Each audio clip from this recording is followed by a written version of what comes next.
Hala, parang yung official ko to dati ah. Sir! Sir! Hala, anong nangyari sa'yo? Nangyari? Ha? Kita mo nakahiga ako rito. Ano nangyari? Hindi, kuwawa ka naman sir. Anong nangyari sa'yo? Dati kitang official, ba't dito ka natutulog? Wala ka bang mauyan? Bakit kaawaan mo ako? Kaawaan nyo sarili nyo, hindi ako yung kaawaan nyo. Ako na nga yung naawa sa'yo sir. Huwag ka naman magalit sir kasi naawa ko sa'yo dahil naging official kita dati. Kawawa naman yung sitwasyon mo dito. Kakawaan mo ako. Kahit ganito ang sitwasyon ko, ayaw ko kaawaan. Grabe naman sir. Sama ka na lang sa akin sa bahay sir. Doon ko na lang muna matulog sir.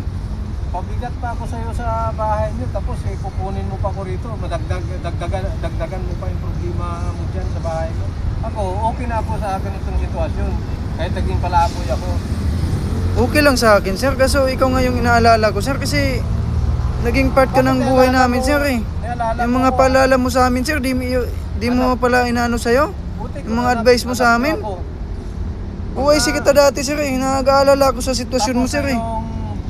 Buhay ko dyan sa pagka-official nyo dati. Huwag nyo kong kaawaan. Grabe, huwag ka naman magalit sir kasi ako na lang ang nag-aalala sa'yo. Aminado ako. Dati akong mapagpataas, dati akong mayabang, dati akong hambog. May pira ako, pero ganitong sitwasyon ko, tanggap ko na. Naging palaboy ako ngayon. Wala ko bahay, wala. Iniwalayan ako ng asawa ko. Grabe ka naman Mga sir. anak ko.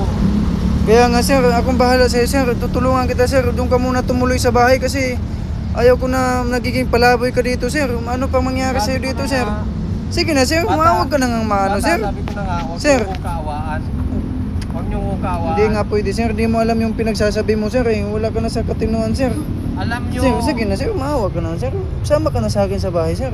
Alam mo Ako ba, yung naawa sa sitwasyon ano mo nga eh. pangalan mo? Jukado Kasi sir. nakalimutan na kita eh. Jukado. Oo, ganun.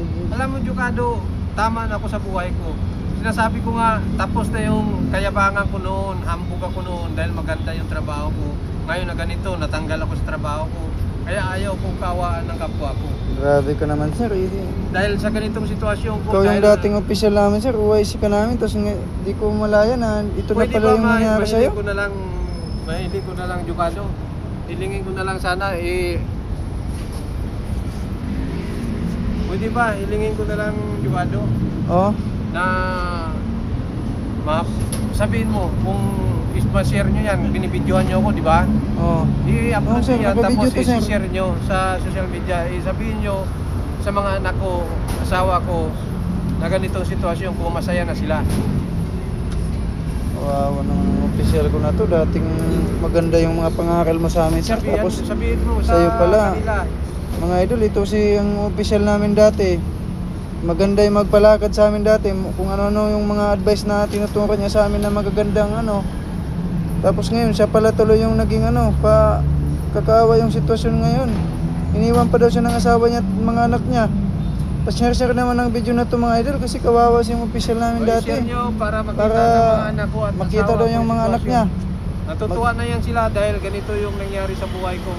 Dati kasi akong mayabang, dati akong mapagbatas, dati akong hindi ako naawa sa mga tao na tauhan ko, tinatanggal ko. Ngayon ganitong nangyari sa buhay ko. Ganitong lesson learned sa akin. Sir, Kaya sa akin sir, ayaw ko wala kaawaan kang ako problema ng sa akin kapwa sir. ko. Ayaw ko kaawaan. Naging mabait ka sa akin sir eh. Kung sa iba naging ka sir na tinatanggal mo lang sir, ako di mo ako natanggal sir eh. Kahit minsan nagpapasaway ako sa iyo sir eh. Tama na, ayaw ko na marinig. Sige na sir, sumama ka na sa akin sir. Doon ka na nga sa bahay sir. Huwag ka nang magalit sa akin. Ayaw kong Kawawa kaawaan naman ako. ang tao na to. Ayaw kong kaawaan ako. Ayaw kong kaawaan ako. Yan mga idol yung official ko dati mga idol. Si Ayaw kong kaawaan ako. Bando mga idol. Dating UIC namin ngayon. Kawawa kung saan saan na lang natutulog ngayon. Kawawa naman ang tao na to. Ayaw sumama sa akin eh. Gusto ko sana siya isama sa bahay.